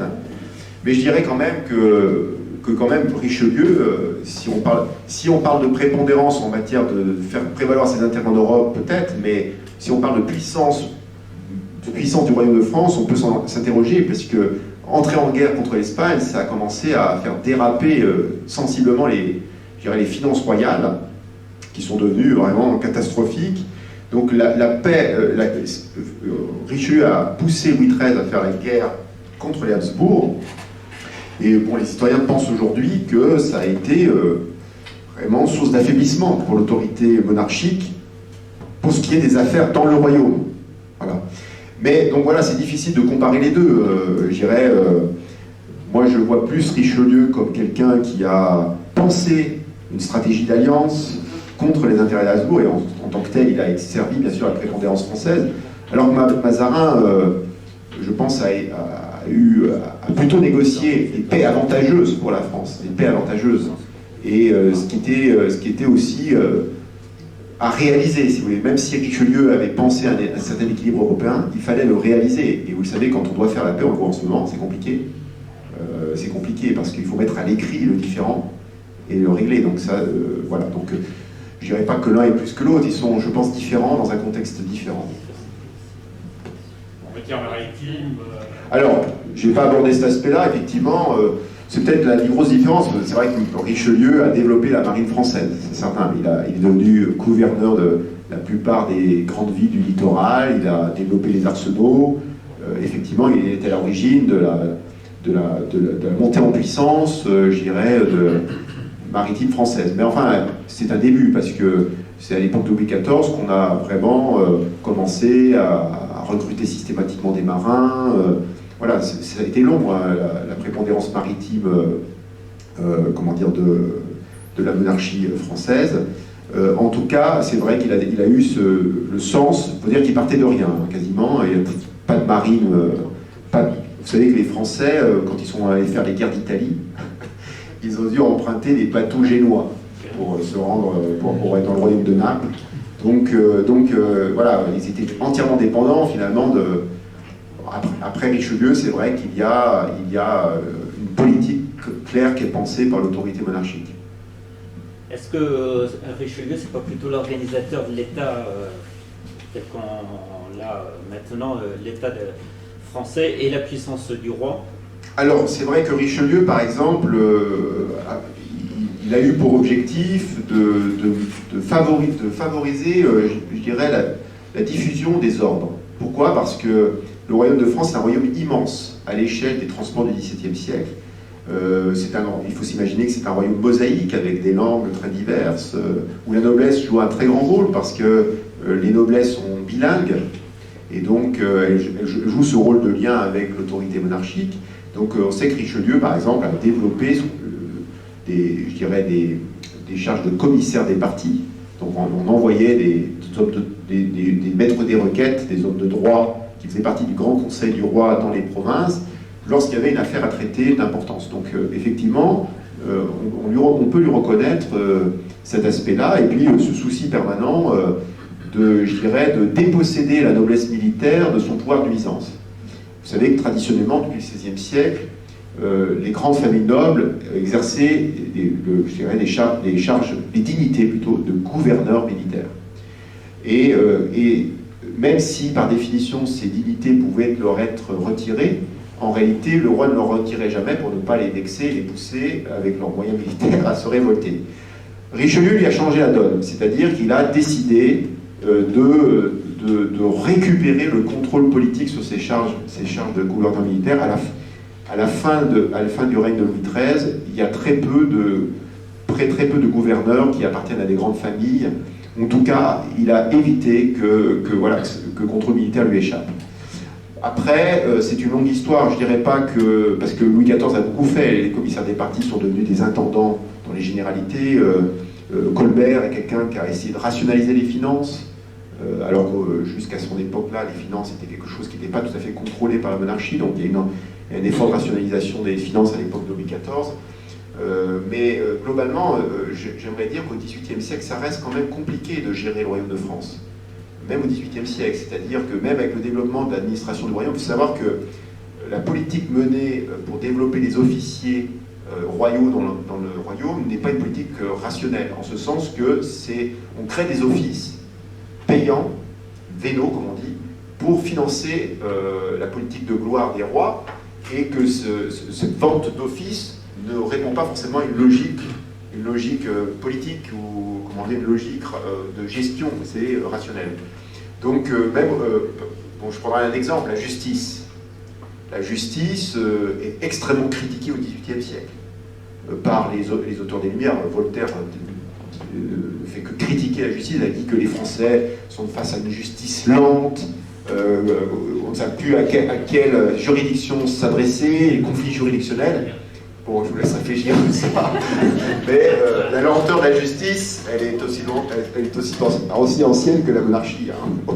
Donc voilà, il y a toutes les tentatives faites par la monarchie, parce que la monarchie au XVIIIe siècle est réformatrice. Elle essaie de réformer la justice, se heurte à la résistance des juges, des magistrats qui refusent cette réforme. Donc c'est très compliqué dans un... oui, on ne peut pas avoir l'idée d'un roi qui aurait une organisation rationnelle du royaume. En fait, le roi, même s'il a une volonté d'améliorer les choses, il forcément doit tenir compte d'une réalité, c'est le compromis. C'est-à-dire qu'il a donné des droits, des privilèges. Ce qu'on appelle des privilèges, ce sont des droits que d'autres n'ont pas. Donc il y a des coutumes villageoises, enfin des villes qui ont des privilèges que d'autres villes n'ont pas. Et donc, réformer ça, c'est se mettre à dos les gens. Voilà. Et ça n'a pas disparu entièrement aujourd'hui, c'est-à-dire qu'on voit bien l'état politique, même lorsqu'il pense une réforme, la réforme est tout de suite analysée comme négative. C'est curieux quand même, ça va être mauvais. Pourquoi? Parce que ça remet en cause quand même, in fine, des pouvoirs, des avantages, et ça c'est quelque chose qui est inhérent à la politique même de l'époque monarchique.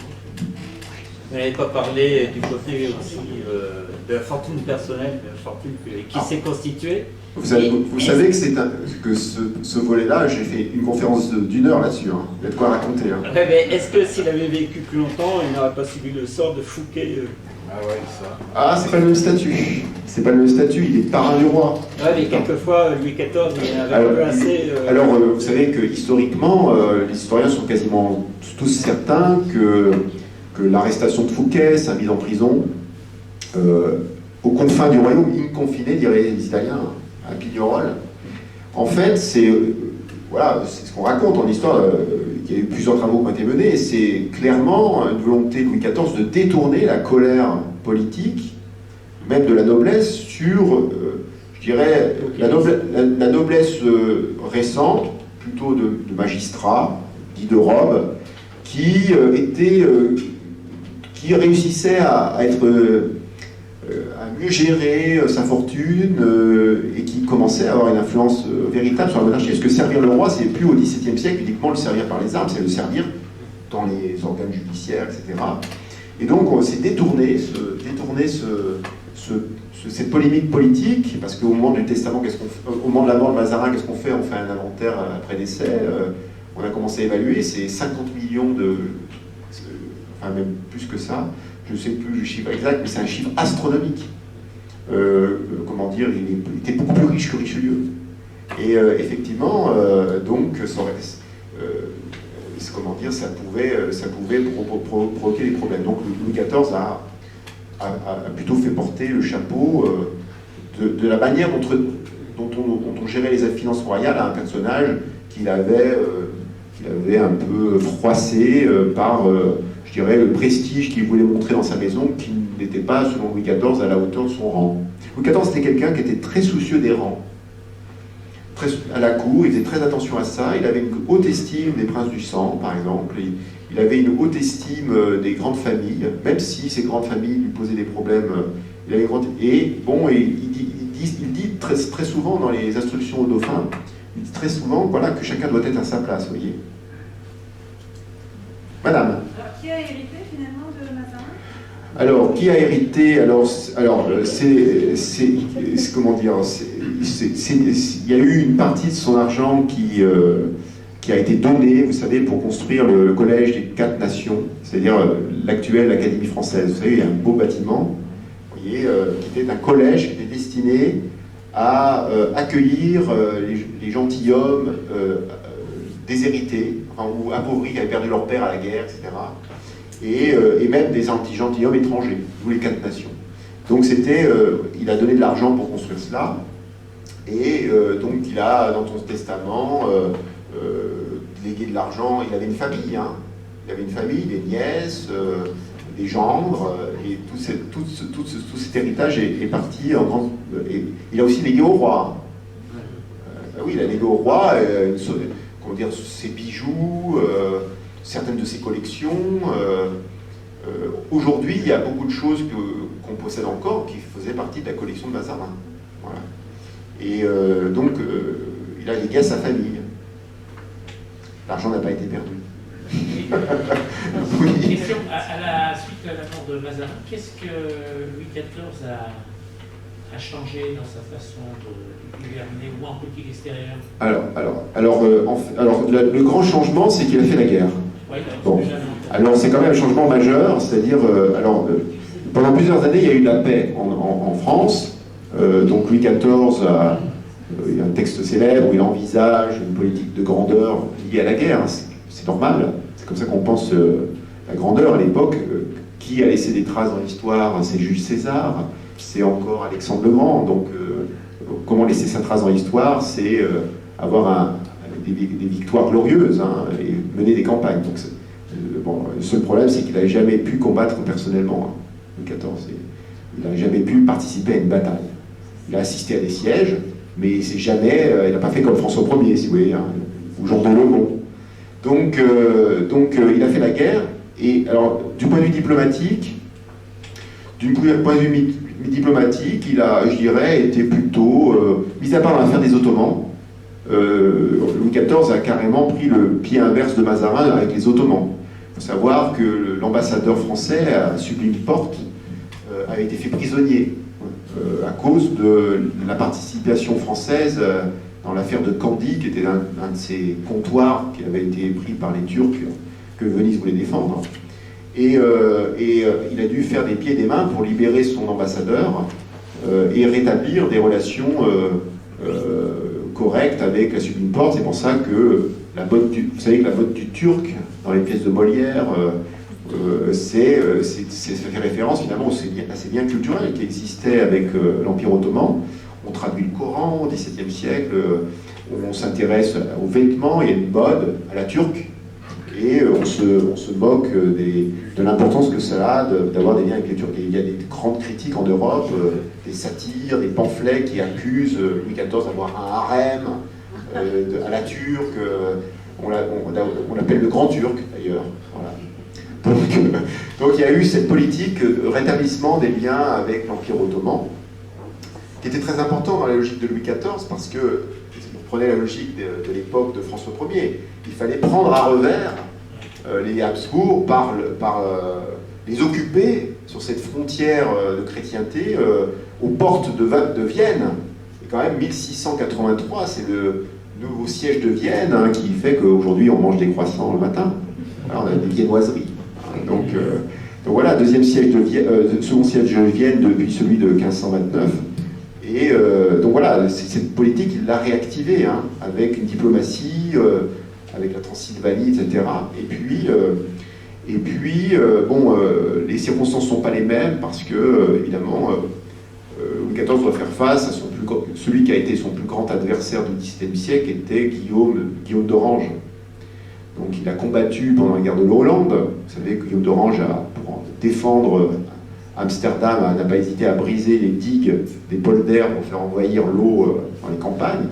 Et puis ensuite, lorsque ce Guillaume d'Orange est devenu roi d'Angleterre, là c'est devenu quelque chose d'inquiétant pour Louis XIV de voir un homme de guerre comme ça. Alors, heureusement pour le roi de France, les Anglais n'ont pas voulu financer la politique militaire du nouveau roi d'Angleterre, et donc ça a limité, je dirais, l'action du prince d'Orange.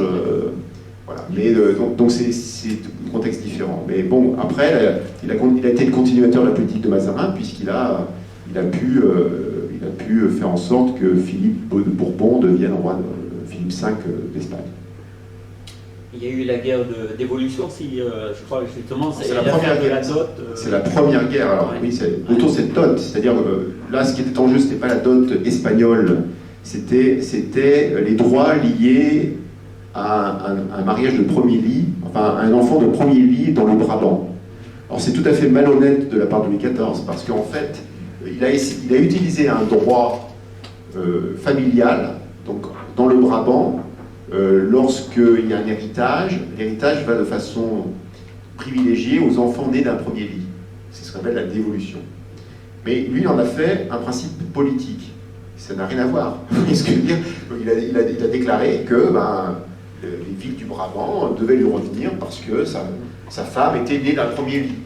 Voilà. Donc les Espagnols n'étaient pas d'accord, vous imaginez, sur cette affaire. Mais effectivement, c'est sa première grande campagne militaire. Et ensuite, plus importante, la guerre de Hollande, où le roi a vraiment commencé à construire sa gloire à partir de là. Mais c'est vrai que quand vous allez à Versailles, sur la voûte, c'est les scènes qui sont représentées, liées à sa jeunesse. Quand a-t-il appris le français? Parce qu'il nous avait dit qu'il avait suivi des cours d'espagnol. Il a appris l'espagnol plutôt. Alors, ses fonctions, mais le français. Alors, Mazarin. Ouais. Alors, Mazarin, on pense qu'il a appris jeune le français. Ouais. Parce que Rome, c'est une ville, voilà, d'abord, chez les Colonna, il y a des liens diplomatiques importants, et puis, il devait être assez doué en langue. Voilà. Alors, il a quand même l'accent italien, Mazarin. On le sait, parce que moi, quand il lit ses lettres, il a gardé cet accent italien, mais il le parlait avant de venir dans le royaume de France, probablement. Monsieur? Et Louis XIV, il avait quel accent? Aussi italien? Parisien. Non, mais pas du tout italien? Je pensais qu'il avait l'accent Pas italien. du tout. Non. Donc Louis XIV parlait le français, qui était le français parlé en Île-de-France, et donc, parce qu'il faut s'imaginer quand même qu'à la cour, c'était haut en couleur à l'époque. Les gens avaient des accents régionaux, etc., très marqués. Et donc lui, il parlait moi j'ai lu ses lettres, elles sonnent, comment on dirait, suonare, je joue en italien, elles sonnent bien en français. Vous savez, les gentilshommes, de toute façon, avaient l'habitude de se faire lire les lettres. Les rois se faisaient lire les lettres à la cour, et souvent ils prenaient des gens qui avaient leur accent pour les lire. Catherine de Médicis, j'ai travaillé sur Catherine de Médicis. Catherine de Médicis avait un jour reçu un gentilhomme berrichon qui négociait pour le duc de Nevers, et je ne connais pas trop l'accent berrichon, mais ça la dérangeait. Donc elle a carrément demandé à ce messager de se taire, elle a appelé à l'italien pour lui lire en français la lettre.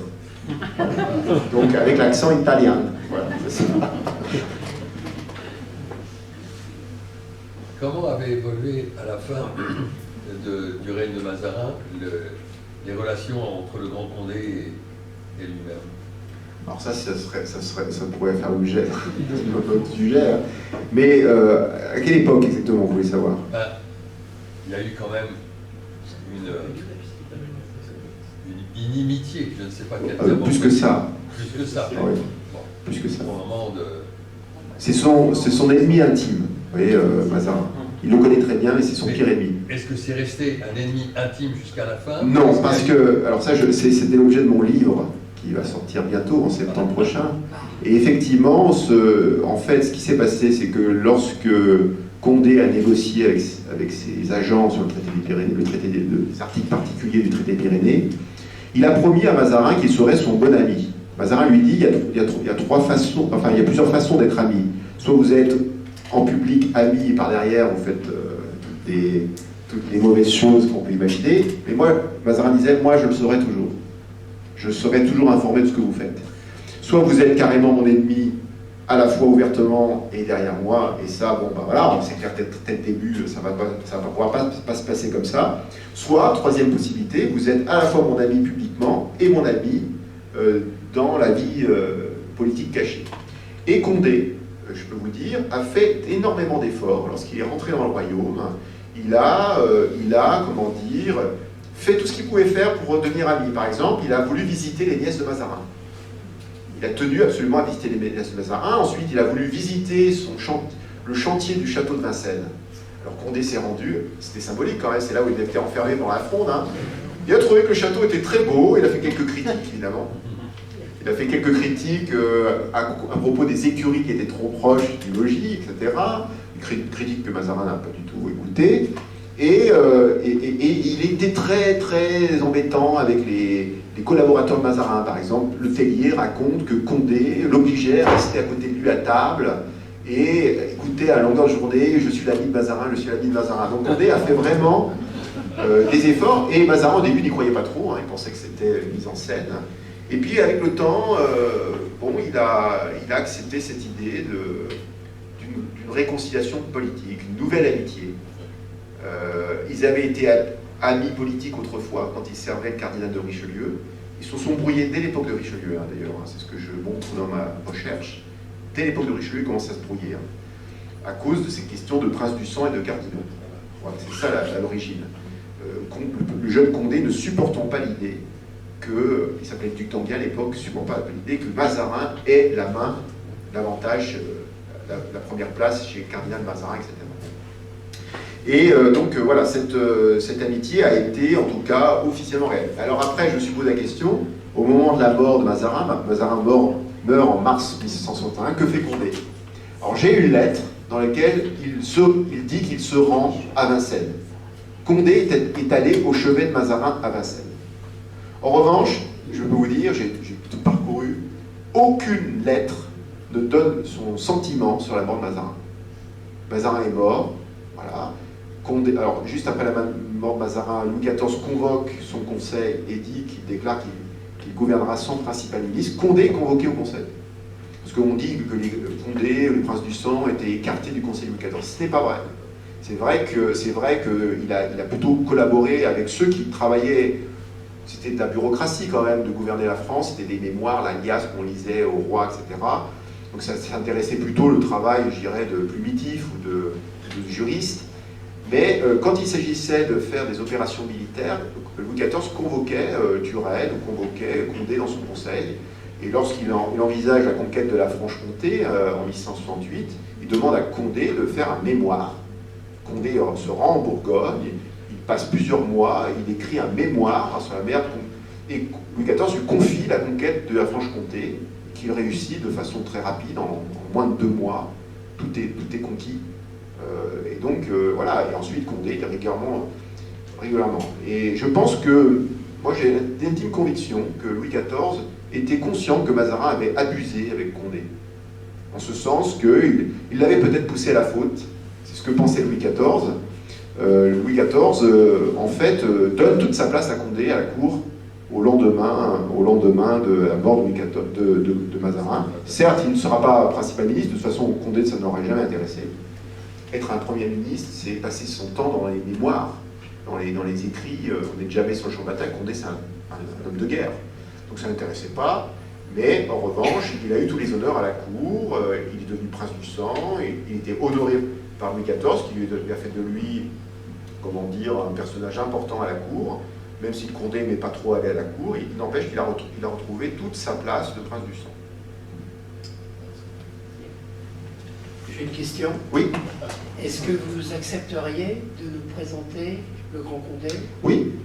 Votre prochain... Dans un an. Voilà. Voilà, pas de problème.